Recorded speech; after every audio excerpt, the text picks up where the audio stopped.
Hello friend, कैसे हैं? स्वागत है आप लोग आदर्श अकेडमी क्लास में। चलिए शुरू करते हैं। टेस्ट डिस्कशन सेट नंबर 54 होगा आज, और सारे पार्ट सीजिया से ईमानदारी से नोट कर लीजिएगा।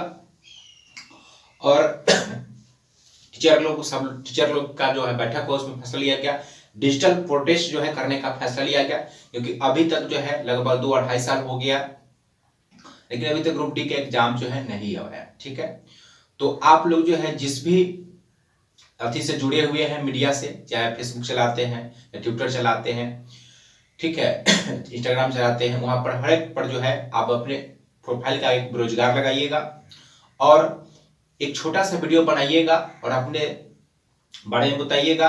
ठीक है, बेरोजगार एक छोटा सा वीडियो बनाइएगा, और 1 तारीख को जो है डिजिटल प्रोटेस्ट हो जाएगा, ट्विटर पर चलेगा महा कैंपेन।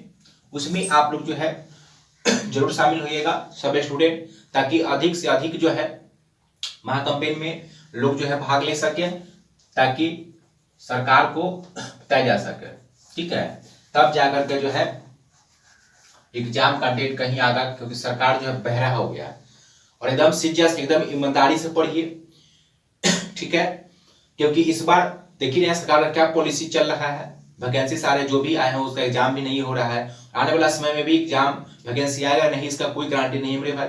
इसलिए एकदम सीरियस से, एकदम ईमानदारी से जो भी वैकेंसी सामने है, जो भी फॉर्म डाला गया है, इसका एग्जाम तो आज में बयान होगा ही, इसलिए तैयारी एकदम सीरियस ईमानदारी से करिएगा। तो चलिए पहला क्वेश्चन देखते हैं, और सारे पॉइंट एकदम अच्छे से ईमानदारी से कॉपी में नोट कर लीजिएगा। अपने पास एक कॉपी रख लीजिएगा और एक पेन। चलिए पहला क्वेश्चन देखिए क्या कहता है। पहला क्वेश्चन कहता है कि अशोक ने बौद्ध धर्म का प्रसार श्रीलंका में भी किया। ठीक है, श्रीलंका में भी किया, लेकिन इसकी जानकारी कह रहा है कि किससे प्राप्त होता है। देखिए, बौद्ध धर्म के प्रचार के लिए श्रीलंका में भेजा। ठीक है, श्रीलंका में कौन गया?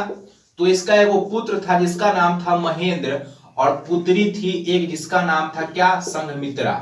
क्या नाम था? संघमित्रा। ये दोनों को कहां भेजा? श्रीलंका भेजा कि जाओ तुम बौद्ध धर्म का क्या करो, वहां पर प्रचार करो।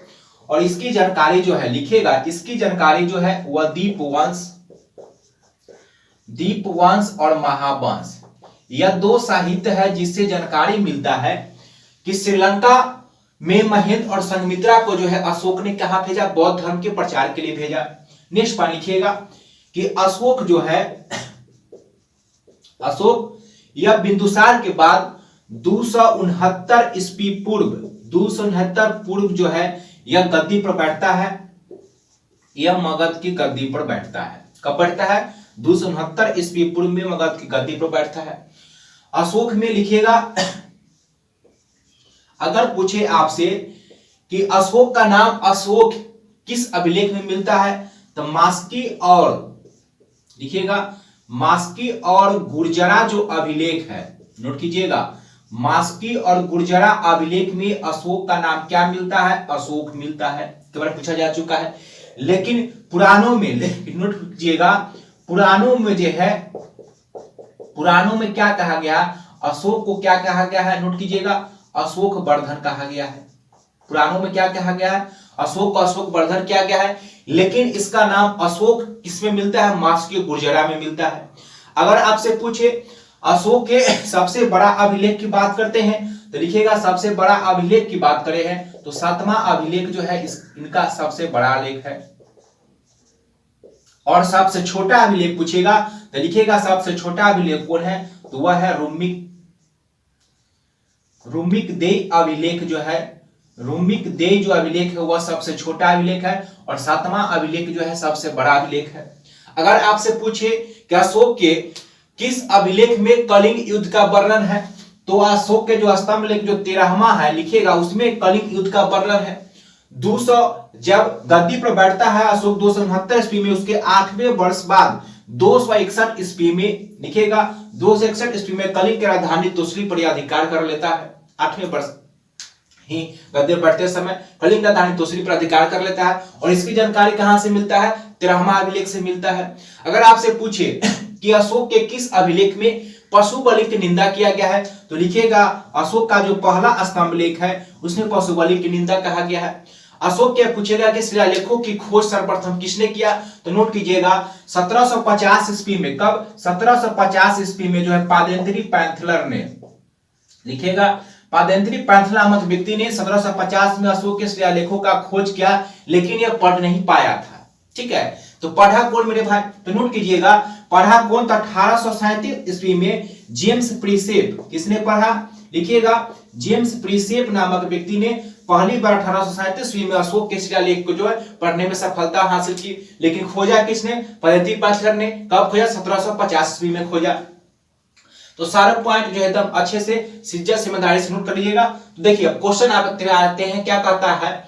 अब क्वेश्चन में था कि अशोक ने बौद्ध धर्म का प्रचार प्रसार के लिए जो है श्रीलंका में भी किया। इसका प्रमाण किससे मिलता है, श्रीलंका में किया कौन गया मेरे भाई, तो महेंद्र और संघमित्रा को भेजा था, पुत्र महेंद्र और पुत्री संघमित्रा को के। और इसकी जानकारी कहां से मिलता है, दीपवंश महावंश से मिलता है। तो अब तो आंसर आप आसानी से निकल गया इसका। आंसर क्या हो जाएगा, इसका आंसर हो जाएगा डी। ठीक है, उसके बाद आजीविकों के रहने के लिए अशोक जो है बराबर की पहाड़ी पर, नोट कीजिएगा, 4 गुफा का निर्माण करवाया। कितने गुफा का, 4 गुफा का निर्माण करवाया। पहला लिखिएगा कर्ज, दूसरा लिखिएगा चौपार, तीसरा लिखिएगा सुदामा और चौथा है विष झोपड़ी। अच्छे से नोट कर लीजिएगा, 4 जो है बराबर की गुफा पर 4 गुफा का निर्माण करवाया था। किसके रहने के लिए, आजीवक के रहने। कौन था, कर्ज था, चौपार था, विष झोपड़ी था और कौन था, सुदामा था। चलिए, तो पहला कैसे निकल गया आपका डी। सारे पॉइंट अच्छे से नोट कर लीजिएगा, सारे पॉइंट परीक्षा में टपकेते हैं, पूछे जाते हैं। तो चलिए देखते हैं दूसरा क्वेश्चन।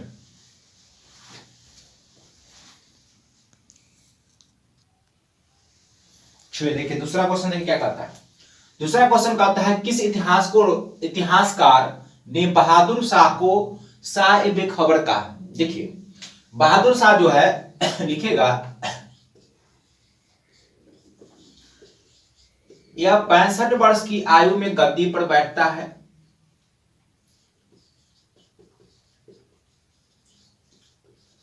ठीक है, नोट कीजिएगा।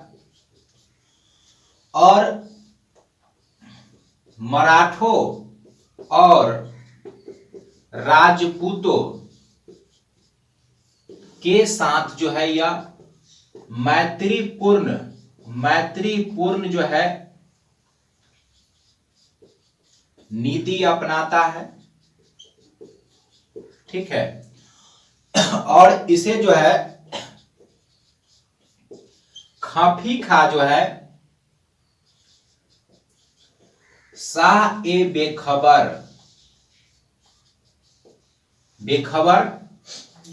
कहा था। ठीक है, यानी बहादुर शाह जो है 65 वर्ष की आयु में गद्दी पर बैठता है और मराठों और राजपूतों के विरुद्ध जो है के खिलाफ जो है यह मैत्रीपूर्ण संबंध जो है नीति स्थापित करता है।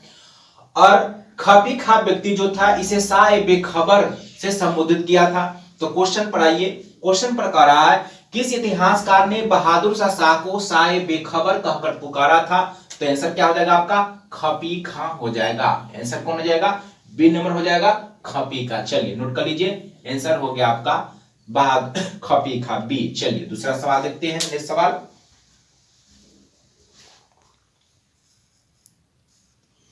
चलिए देखिए तीसरा सवाल देखिए क्या कहता है। तीसरा सवाल कहता है कि रैले कमीशन का गठन किस वायसराय के समय में हुआ था। देखिए नोट कीजिएगा, रैले कमीशन का जो गठन है,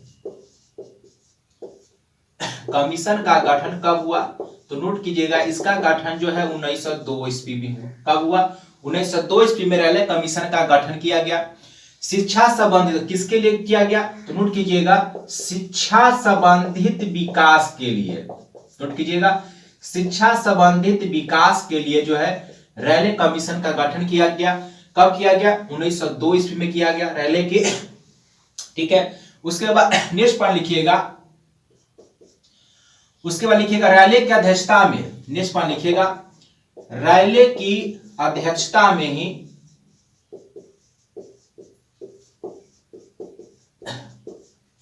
विश्वविद्यालय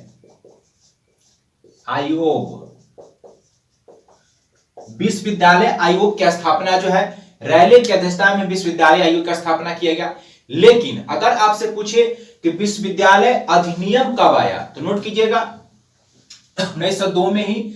लेकिन विश्वविद्यालय क्या, विश्वविद्यालय जो है अधिनियम आया था, अधिनियम यह कब आया था? यह आया आपका 1904 में। और किसके समय आया? कर्जन के समय। सारी घटना कर्जन के समय का, ठीक है। तो विश्वविद्यालय अधिनियम जो आया 1904 में आया। रैले कमीशन का गठन 1902 में हुआ। इसका संबंधित था किससे? शिक्षा के विकास के लिए।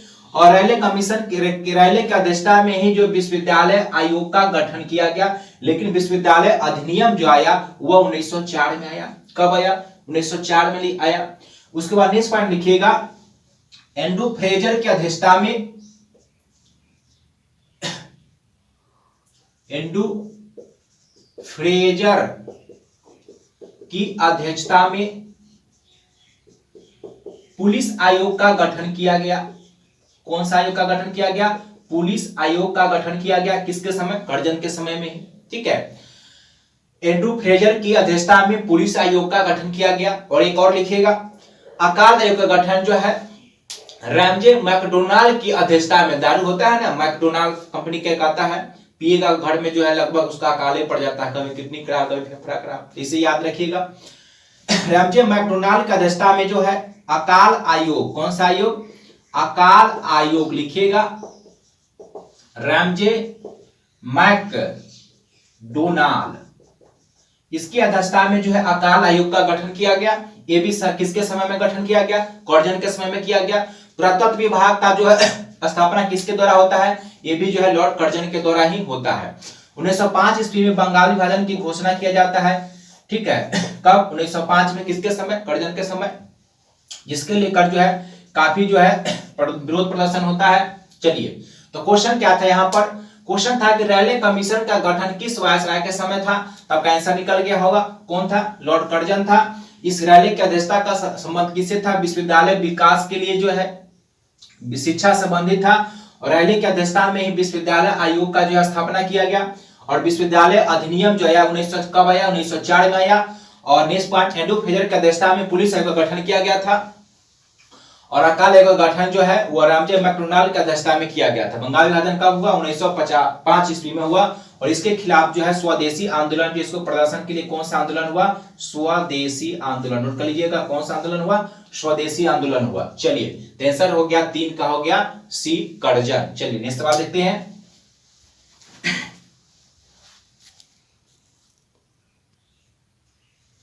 चलिए नेक्स्ट सवाल देखें, चौथा क्या कहता है।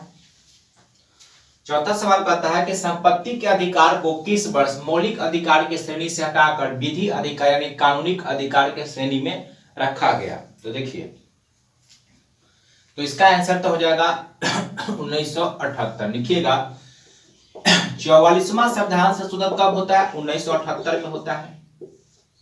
इसके तहत क्या किया जाता है?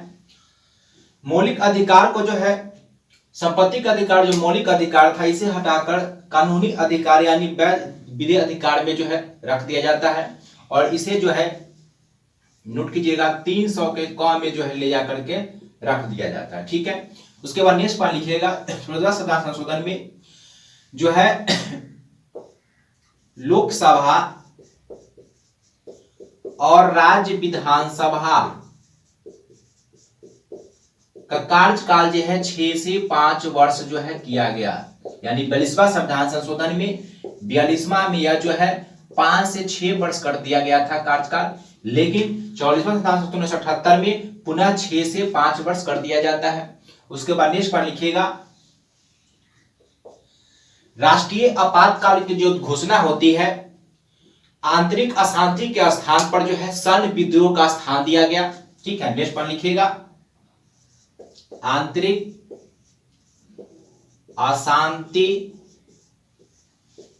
के स्थान पर कौन सा शब्द लिखिएगा सैन्य विद्रोह। सैन्य विद्रोह को जो आधार बनाया जाएगा, ठीक है। और नेक्स्ट पॉइंट लिखिएगा, लोकसभा विधानसभा कार्यकाल 6 वर्ष से 5 वर्ष किया गया घटा करके, जो ब्रिटिश संशोधन में 5 से 6 वर्ष कर दिया गया था। उसके बाद जो है राष्ट्रीय आपातकाल के दौरान जो राष्ट्रीय आपातकाल की जो घोषणा किया जाता है, आंतरिक अशांति के स्थान पर सैन्य विद्रोह का जो है निर्धारित किया गया, किस आधार पर राष्ट्रीय आपातकाल जो है लागू किया जाएगा। और उसके बाद लिखिएगा, राष्ट्रपति और उपराष्ट्रपति, ठीक है, राष्ट्रपति और उपराष्ट्रपति का जो चुनाव संबंधित जो भी मामला सामने आता है इसका जो है हल करने का जो है अधिकार जो है सर्वोच्च न्यायालय को दिया गया। किसको दिया गया? उच्च न्यायालय को, उच्चतम न्यायालय को दिया गया। तो लिखिएगा राष्ट्रपति और उपराष्ट्रपति दोनों के बीच जो चुनावी मामले हैं,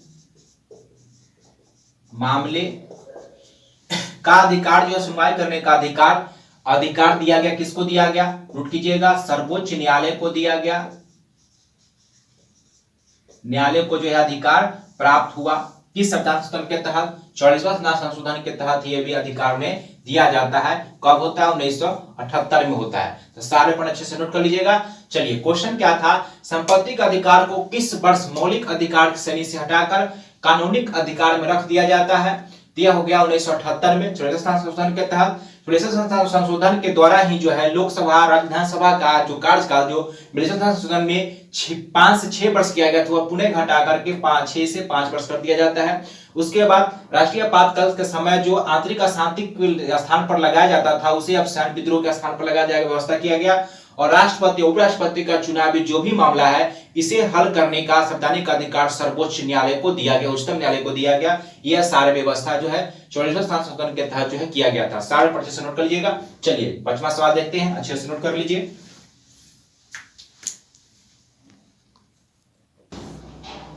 चलिए देखिए नेक्स्ट सवाल देखिए 5वां क्या कहता है, बनाइए।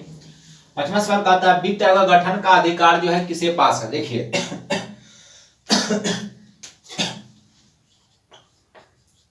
वित्त आयोग लिखिएगा, वित्त आयोग का गठन जो है यह आर्टिकल अनुच्छेद किसके तहत होता है? 280 के तहत होता है। और यह कौन करता है? तो लिखिएगा राष्ट्रपति के द्वारा होता है। किसके द्वारा होता है? राष्ट्रपति द्वारा होता है। उसके बाद लिखिएगा इसमें एक राष्ट्रपति जो है एक अध्यक्ष के साथ जो है चार जो है अन्य सदस्यों का क्या करते हैं? नियुक्ति करते हैं। मतलब वित्त आयोग का गठन जो है राष्ट्रपति द्वारा किया जाता है। किस अनुच्छेद के तहत? 280 के तहत किया जाता है। इसमें एक अध्यक्ष के साथ कितने अन्य सदस्य होते हैं? 4 जो है अन्य सदस्य की नियुक्ति किया जाता है। उसके बाद लिखिएगा अगर आपसे पूछे कि राज्य वित्त आयोग का गठन जो है किस अनुच्छेद के तहत होता है? जो राज्य में जो होता है राज्य वित्त आयोग, तो लिखिएगा राज्य वित्त आयोग का जो गठन होता है, आयोग का गठन किस अनुच्छेद के तहत होता है? तो लिखिएगा 243 के 1 के तहत जो है राज्य में क्या होता है? वित्त आयोग का गठन किया जाता है। तो क्वेश्चन क्या था? वित्त आयोग गठन का अधिकार किसके पास होता है? राष्ट्रपति के द्वारा किया जाता है। आंसर हो जाएगा आपका ए नंबर। कौन हो जाएगा? ए नंबर हो जाएगा। चलिए फटाफट नोट कर लीजिए, नेक्स्ट सवाल देखते हैं।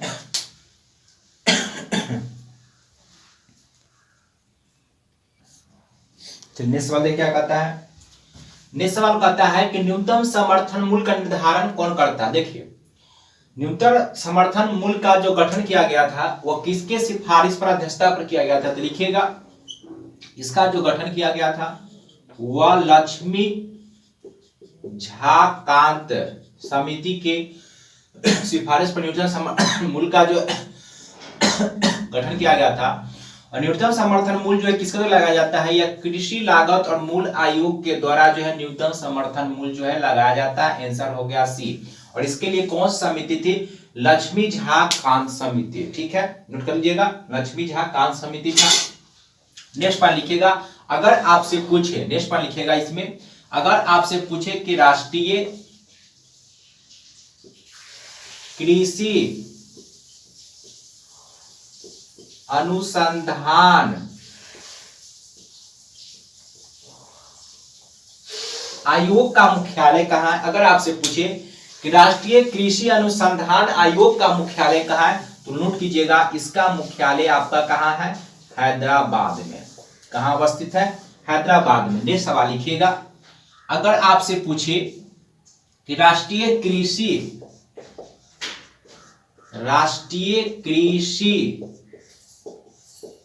बीमा योजना यह किस वर्ष आया था? तो नोट कीजिएगा राष्ट्रीय कृषि बीमा योजना जो आया था यह 1999-2000 ईस्वी में आया। और राष्ट्रीय कृषि बीमा योजना अगर आपसे पूछे किसके द्वारा प्रयोजित है तो यह जो है प्रयोजित किसके द्वारा है? तो नोट कीजिएगा GIC के द्वारा है। किसके द्वारा है? जीआईसी के द्वारा है। इसकी स्थापना, जीआईसी का स्थापना कब हुआ? 1972 ईस्वी में हुआ था। ठीक है, तो राष्ट्रीय कृषि बीमा योजना जो है कब आया? 1999, 2000 में आया। 1999 2000 में आया। और ये किसके द्वारा प्रयोजित है? जीआईसी के द्वारा प्रयोजित है। राष्ट्रीय कृषि अनुसंधान परिषद आयोग का जो है कहाँ है? मुख्यालय हैदराबाद में है। नेक्स्ट पर लिखिएगा, अगर आपसे पूछे नेक्स्ट पर लिखिएगा राष्ट्रीय किसान आयोग। अगर आपसे पूछे कि राष्ट्रीय, लिखिएगा किसान आयोग, तो राष्ट्रीय किसान आयोग का गठन किस वर्ष हुआ था? तो नोट कीजिएगा, राष्ट्रीय किसान आयोग का गठन कब हुआ? 2004 में हुआ। कब हुआ? 2004 में हुआ। अगर आपसे पूछे कि राष्ट्रीय किसान आयोग का गठन तो 2004 में हुआ, ठीक है, लेकिन अगर आपसे पूछ ले मेरे भाई किसका मुख्यालय कहाँ है, तो नोट कीजिएगा राष्ट्रीय किसान आयोग का मुख्यालय कहाँ है? इसका मुख्यालय नई दिल्ली में। कहाँ अवस्थित है? नई दिल्ली में अवस्थित है। चलिए, तो क्वेश्चन था न्यूनतम समर्थन मूल्य का निर्धारक जो है कौन होता है? कृषि लागत और मूल्य आयोग के द्वारा जो है किया जाता है। चलिए, आंसर हो गया आपका 6।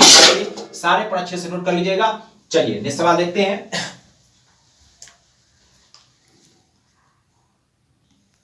चलिए नेक्स्ट सवाल देखिए क्या कहता है। नेक्स्ट सवाल कहता है किस पंचवर्षीय योजना में भारी उद्योग को प्राथमिकता दिया गया? देखिए, बात करते हैं पंचवर्षीय योजना का। देखिए, पहली पंचवर्षीय योजना जो है 1951 से 56 तक चला। कब तक चला? 51 से 56 तक चला। और नोट कीजिएगा, यह जो है हेराल्ड डोमर पर जो है आधारित है। किस पर आधारित है? हेराल्ड डोमर पर आधारित है। ऐसे भी जनरली याद रखिएगा, जो व्यक्ति पहला बार किसी काम का शुरुआत करता है वो अपने काम में इतना मग्न रहता है, एकदम बेचैन रहता है, मतलब हेराल रहता है। ठीक है, तो पहला जो पंचवर्षीय योजना था वह किस पर आधारित था? हेराल्ड डोमर पर आधारित था, खूब पूछता है। और दूसरा जो था वह कब से चला? 1956 से 61 तक चला दूसरा। और यह जो है किस पर आधारित था? पीसी महालनोबिस पर आधारित था। किस पर आधारित था? पीसी महालनोबिस पर आधारित था। उसके बाद पहला हो गया, दूसरा हो गया, तीसरा लिखिएगा 61 से जो है 66 तक चला तीसरा। उसके बाद 66 से लेकर 69 तक जो है योजना अवकाश रहता है। चौथा लिखिएगा, यह 1969 से 74 तक चलता है। ठीक है, और पांचवा जो है वो 78 से कब तक चलता है? 74 से 69 से 74 हो गया। और यह जो है 1974 से 78 तक चलता है। ठीक है, उसके बाद बीच में फिर 2 साल जो है ब्रेक रहता है। उसके बाद बात करते हैं छठा योजना का, तो लिखिएगा यह चलता है 1980 से चलता है कब? 85 इसी में। ठीक है, कब चलता है? 1980 से 85 चलता है। ठीक है, सातवां अगर पूछे तो सातवां कब होता है? 85 से फिर 90 होता है। फिर जो है 2 साल गया, फिर 92 से 97, 97 से 2। ठीक है, इस तरीके से आगे बढ़ते चला जाता है। तो कह रहा था क्वेश्चन किस पंचवर्षीय योजना में भारी उद्योग को प्राथमिकता दिया गया? तो भारी उद्योग को प्राथमिकता किस उद्योग में दिया गया? तो यह दूसरा उद्योग में जो है भारी उद्योग को प्राथमिकता दिया गया था।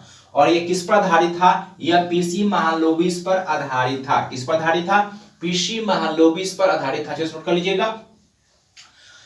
उसके बाद लिखिएगा, इसमें जो जनरली जो है 4 जो है स्टील प्लांट का स्थापना होता है, उसका कोडिंग लिखिएगा बीरू, भीरू, राजदेव। ठीक है, तो देखिए यह हो गया आपका, नोट कर लीजिएगा, खूब पूछता है राउरकेला। राज से क्या हो जाएगा?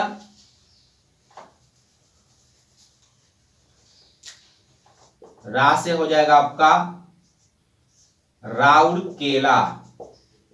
यह किसके सहयोग से हुआ? तो यह हो जाए आपका रास होगा राउरकेला, जस हो जाएगा जर्मनी, दे से हो जाएगा आपका दुर्गापुर। यह किसके सहयोग से हुआ? यह हुआ, नोट कीजिएगा, ब्रिटेन के सहयोग से। देश है दुर्गापुर, वह से हो गया ब्रिटेन। ठीक है, उसके बाद लिखिएगा भी से हो जाएगा आपका भिलाई। और किसके? रूस से हो जाएगा, किसके सहयोग से? रूस। बी से हो जाएगा आपका बोकारो। कौन सा? बोकारो। ये किसके सहयोग से? रूस के सहयोग से हुआ। ठीक है, भिलाई जो है किसके सहयोग से हुआ? रूस के सहयोग से हुआ। उसके बाद जो है राउरकेला वह किसके सहयोग से? जर्मनी से हो गया। देव से हो जाएगा दुर्गापुर, किसके सहयोग से हो गया? वह से हो गया ब्रिटेन। लेकिन देखिए भिलाई इस्पात जो है रूस के सहयोग से यह वाला, उसके बाद राउरकेला जर्मनी के सहयोग से और दुर्गापुर जो ब्रिटेन के सहयोग से, तीनों जो है दूसरे पंचवर्षीय योजना में आयोजित स्थापित किया गया। किसमें? दूसरे पंचवर्षीय योजना में। जबकि बोकारो दूसरे पंचवर्षीय योजना में स्थापित नहीं किया गया था। बार बार पूछेगा आपसे कि निम्न में से कौन सा दूसरे पंचवर्षीय योजना में स्थापित नहीं किया गया था, तो जो बोकारो प्रांत था इसकी स्थापना दूसरी पंचवर्षीय योजना में नहीं हुआ था। दूसरे पंचवर्षीय योजना में स्थापित कौन था? प्रमुख जो है उद्योग था भिलाई इस्पात जो कारखाना था, और उसके सहयोग से हुआ। उसके बाद दुर्गापुर ब्रिटेन के सहयोग से हुआ। उसके बाद राउरकेला जो है जर्मनी के सहयोग से होगा। अच्छे से नोट कर लीजिएगा। तो ऐसा निकल गया किस पंचवर्षीय योजना में भारी उद्योग को दर्जा गया था? दूसरी पंचवर्षीय योजना में जो है दिया गया था। पहला 51 से लेकर कब तक चला? 1951 से 56 तक चला। दूसरा 56 से 61 चला। तीसरा लिखिए 61 से 66। चौथा 1969 से लेकर 1974 तक चला। उसके बाद पांचवा लिखिएगा 74 से 78 तक चला। और छठा जो है वह 1980 से 85 चला। ठीक है। और सातवां कब से कब चला? सातवां पूछे तो लिखिएगा यह 1985 से कब तक चला? 90 से। आठवां जो है 92 से कब तक चला? 92 से 97 तक चला। ठीक है। और नौवां कब से चला? 97 से आपका हो जाएगा 2002 तक। ठीक है। फिर 2 से कहां तक चला? 2 से चल जाएगा फिर 7 से 12, इस तरीके से। तो इसका आंसर निकल गया दूसरे पंचवर्षीय। सारे पॉइंट अच्छे से नोट कर लीजिएगा, परीक्षा में बार बार ये टपकता है, अच्छे से नोट कर लीजिएगा। ये कोडिंग याद कर लेगा, बीरू भीरू राजदेव, और इसके साथ लिख लीजिएगा इस तरीके से। चलिए नेक्स्ट सवाल देखते हैं।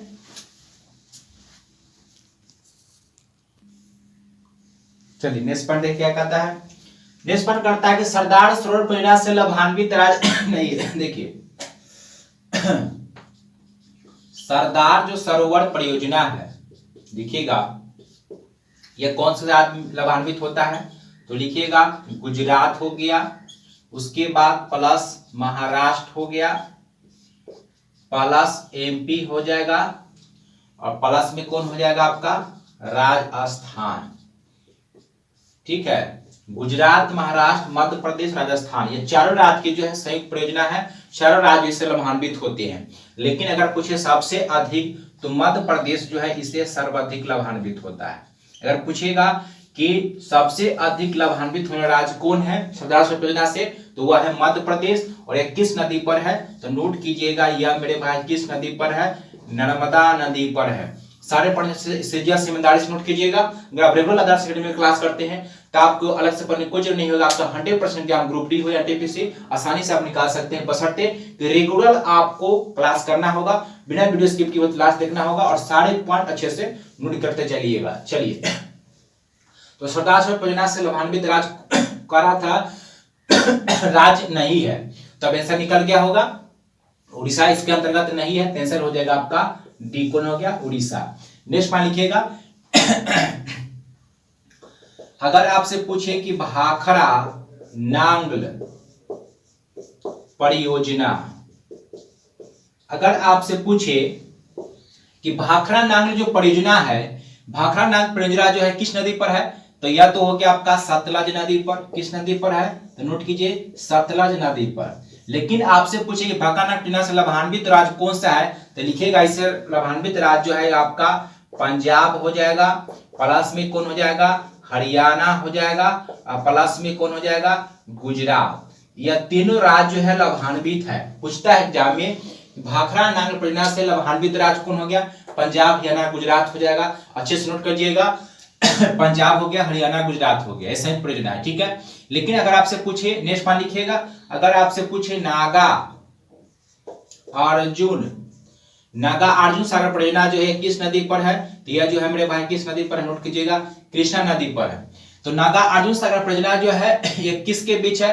तो प्रारंभ में यह परियोजना जो है आंध्र प्रदेश में था। ठीक है। लेकिन यह आंध्र प्रदेश और प्लस तेलंगाना, यह तेलंगाना में अब इसका विस्तार पूर्ण रूप से जो है हो गया है। ठीक है। तो नागार्जुन सागर किस नदी पर? कृष्णा नदी पर। किसमें? आंध्र प्रदेश और तेलंगाना में जो संयुक्त परियोजना है। भाखड़ा नांगल परियोजना जो है पंजाब, हरियाणा, गुजरात में हो गया। सरदार सरोवर नर्मदा नदी पर है, गुजरात है, महाराष्ट्र है, मध्य प्रदेश है, और कौन है? राजस्थान है। ठीक है। और एक और लिखिएगा, अगर आपसे पूछे चंबल परियोजना, ठीक है, लिखिएगा कौन सा? चंबल परियोजना। चंबल परियोजना से कौन सा राज्य लाभान्वित होता है, तो लिखिएगा एक तो हो जाएगा आपका राजस्थान हो जाएगा और प्लस में कौन हो जाएगा एमपी। चंबल परियोजना से कौन सा राज्य लाभान्वित होता है, किसकी परियोजना है, संयुक्त राजस्थान और मध्य प्रदेश के संयुक्त परियोजना है चंबल परियोजना। सारे परिचय नोट कर लीजिएगा। चलिए नेक्स्ट सवाल देखते हैं। नेक्स्ट पढ़ने कहता है निम्न में से किसकी सीमा कैस्पियन सागर से नहीं लगता है। ठीक है, तो कैस्पियन सागर जो किसकी सीमा नहीं लगता है, आर्मेनिया की सीमा नहीं लगता है, तुर्कमेनिस्तान है, अजरबैजान है, कजाकिस्तान, ये सभी से लगता है। नेक्स्ट पर लिखिएगा कैस्पियन सागर किसके बीच स्थित है, तो लिखिएगा रूस प्लस या ईरान, रूस प्लस ईरान के बीच जो है यह स्थित है। लिखिएगा कैस्पियन सागर जो है यह लिखिएगा विश्व का सबसे बड़ा झील है। विश्व का सबसे बड़ा झील कौन सा है, कैस्पियन सागर विश्व का सबसे बड़ा झील है। अगर पूछेगा सबसे बड़ा खारे पानी का झील, तो खारे पानी का झील भी कौन हो जाएगा, कैस्पियन सागर हो जाएगा। अगर लेकिन अगर पूछे विश्व के सर्वाधिक लवणीकृत झील कौन सा है, विश्व का सर्वाधिक अगर पूछेगा कि लवणीकृत झील मतलब कि लवण वाला कौन सा है, तो लिखिएगा वह झील कौन सा है, तुर्की का बान झील। तुर्की का कौन सा है, तुर्की का बान झील जो है वह सर्वाधिक लवणीकृत है। चलिए तो क्वेश्चन इनमें से किस किस कैस्पियन सागर सीमा नहीं लगती है, तो आर्मेनिया की सीमा जो है नहीं लगता है। चलिए नोट कर लीजिएगा।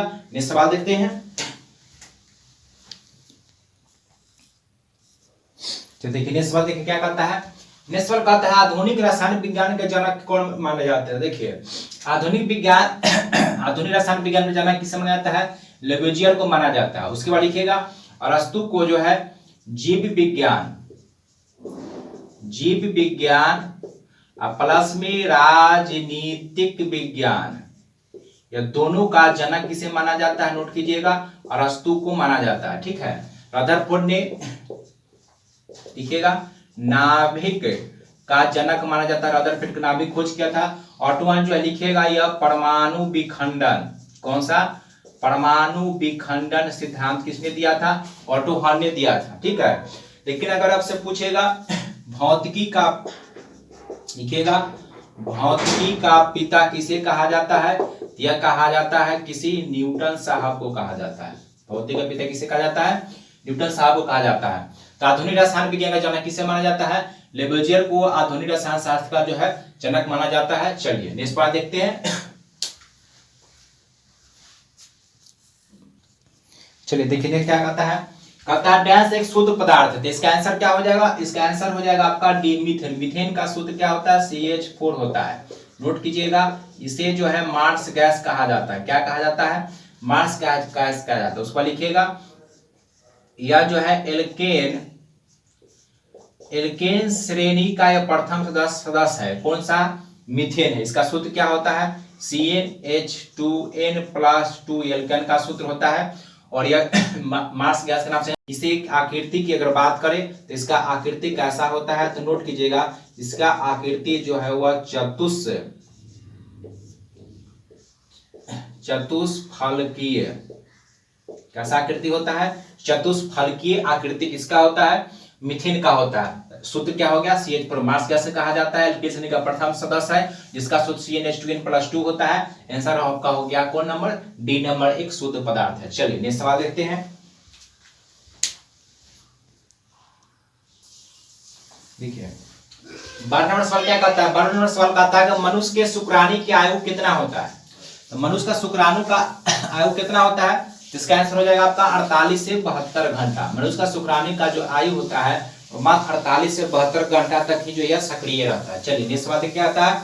नेक्स्ट सवाल कहता है कि गोनाडोट्रोपिक हार्मोन जो है ये कहां से स्रावित होता है। यह जो हार्मोन है कहां से निकलता है, पिट्यूटरी ग्लैंड से निकलता है। कहां से निकलता है, पिट्यूटरी ग्रंथि से जो है गोनाडोट्रोपिक हार्मोन जो है निकलता है। इसका आंसर हो जाएगा डी। और यह शुक्राणु का जो आयु होता है वो 48 से 72 घंटा होता है। चलिए नेक्स्ट सवाल देखते हैं। नेक्स्ट सवाल क्या कहता है, नेक्स्ट सवाल कहता है कि मनुष्य में कितनी जोड़ी जो कपाल हस्तियां होता है। मनुष्य में कितनी जोड़ी कपाल हस्तियां होता है, तो मनुष्य में इसका आंसर क्या हो जाएगा, तो मनुष्य में जो कपाल हस्तियां जो होता है इसका आंसर हो जाएगा आपका 12 जोड़ी होता है। कितना होता है, 12 जोड़ी। अगर पूछे कशेरुकों की संख्या कितनी होती है, तो 33 होता है। अगर पूछे चेहरा में हड्डी कितना होता है, तो लिखिएगा 14। चेहरा में कितना हड्डी होता है, 14। कशेरुकों की संख्या कितना होता है, 33। चलिए नेक्स्ट सवाल कहता है ट्रांसफार्मर का प्रयोग होता है। देखिए ट्रांसफार्मर जो है कितने प्रकार का होता है मेरे भाई, ट्रांसफार्मर दो प्रकार का होता है। एक तो होता है स्टेप अप होता है, और दूसरा हो जाएगा आपका स्टेप डाउन।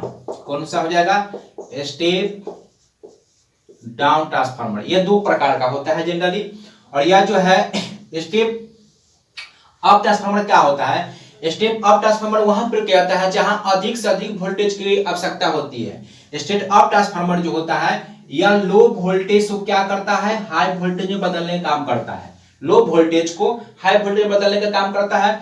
जबकि स्टेप डाउन ट्रांसफार्मर जो होता है यह हाई से क्या करता है, लो में बदलता है। जनरली जो घरेलू उपयोग में जो हम लोग प्रयोग करते हैं उसमें कौन सा प्रयोग होता है, स्टेप डाउन होता है। क्योंकि देखते होंगे मान लीजिए कि ट्रांसफार्मर है 11,000 लाइन ऊपर से आता है और यहाँ से जो है यह क्या करता है 11,000 वोल्ट को कम करता है, यानी डाउन करता है। डाउन करके यहाँ से फिर हमारे जो है घरों तक जो है पहुंचता है। कितना वोल्ट, 230 वोल्ट देता है।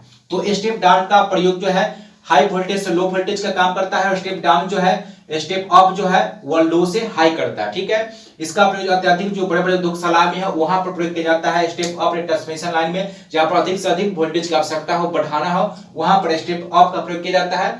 ठीक है, और ट्रांसफार्मर की बात करते हैं। ट्रांसफार्मर का अगर पूछे कि कोर किसका बना होता है, खूब पूछता है तो लिखिएगा यह जो है नरम लोहा का बना होता है। किसका बना होता है, इसका कोर जो होता है नरम लोहा का बना होता है। और ट्रांसफार्मर मुख्य रूप से किस पर काम करता है, सिर्फ एसी पर काम करता है, अल्टरनेटिंग करंट पर ही काम करता है। किस पर काम करेगा, सिर्फ ओनली फॉर एसी पर काम करता है। चलिए तो क्वेश्चन क्या था, क्वेश्चन था 15 नंबर के ट्रांसफार्मर का प्रयोग कहां होता है, तो केवल एसी स्रोत में। कहां होगा, केवल एसी में होगा। सारे प्रोसेस नोट करिएगा। चलिए नेक्स्ट सवाल देखते हैं।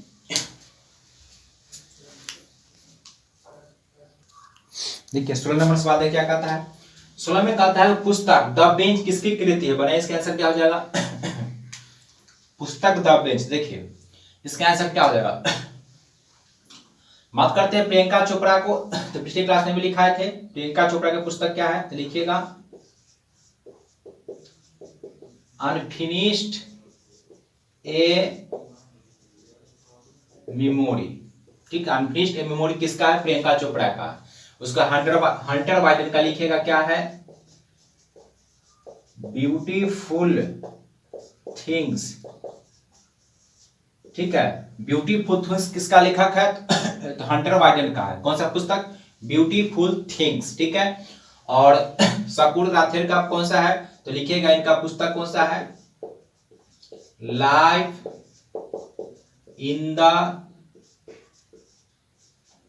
क्लॉक टावर वैली, यह इनका पुस्तक है। और द बेंच किसका हो गया, मेघा, किसका हो जाएगा, मेघा मार्केल का हो गया। प्रियंका चोपड़ा का कौन सा है, अनफिनिश्ड मेमोरी। और life in the clock to valley tower valley किसका है, तो वह है शंकु राथेर का है। ब्यूटीफुल थिंग्स किसका है, हंटर बाइडेन का है। तो क्वेश्चन था कि द बेंच किसकी कृति है, मेघा मार्केल की कृति है। सारे परचेस नोट कर लिएगा। चलिए नेक्स्ट सवाल देखते हैं।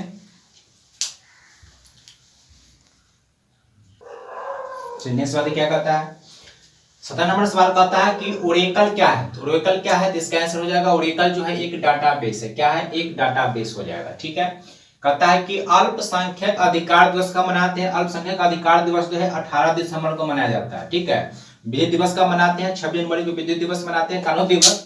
14 नवंबर को लिखिएगा विश्व मधुमेह दिवस का मनाते हैं, 14 नवंबर को विश्व मधुमेह दिवस मनाते हैं। ठीक, और 1 जुलाई को क्या मनाते हैं, चिकित्सा दिवस मनाते हैं। तो अल्पसंख्यक अधिकार दिवस कब हो जाएगा, इसका आंसर हो जाएगा 18 दिसंबर। चलिए नेक्स्ट सवाल देखते हैं।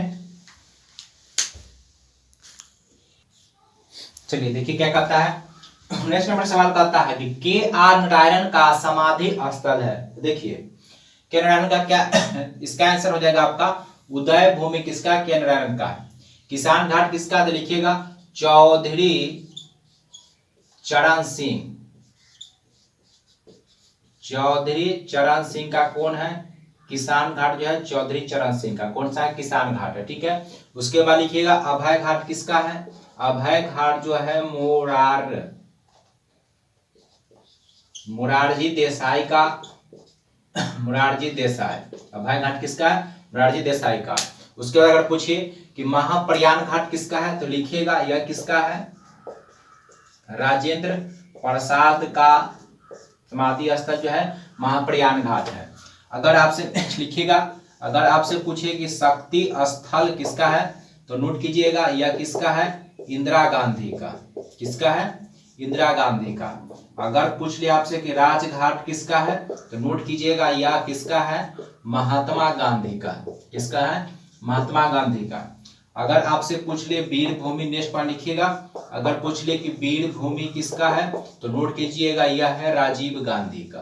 किसका है, राजीव गांधी का वीर भूमि। उसके बाद लिखिएगा, अगर पूछ ले शांति वन, क्या पूछ ले, शांति वन किसका है तो लिखिएगा यह जवाहरलाल नेहरू का है। किसका है, जवाहरलाल नेहरू का क्या है, शांति वन है। 25.5 नोट कर लीजिएगा।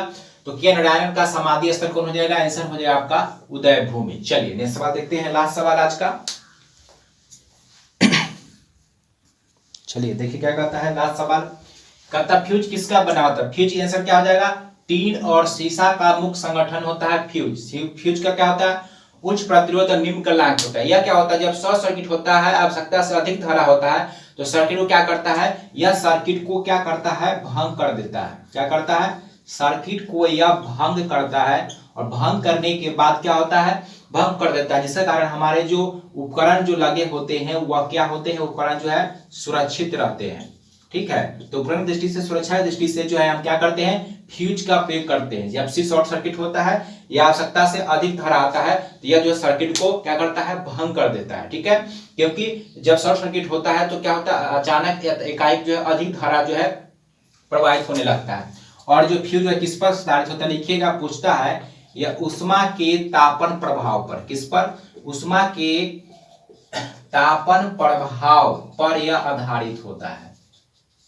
इस पर आधारित होता है, उष्मा के तापन प्रभाव पर आधारित होता है। यह था मेरे भाई आज का 20 क्वेश्चन था, विषय दृष्टि से काफी पूर्ण है। 5.5 से लास्ट तक देखिएगा बिना वीडियो स्किप किए हुए, और 5.5 से ईमानदारी से नोट कर लीजिएगा। यहाँ सबका एक भी सवाल परीक्षा से में जो है बाहर नहीं जाएगा। मिलते हैं फिर नेक्स्ट क्लास में, धन्यवाद।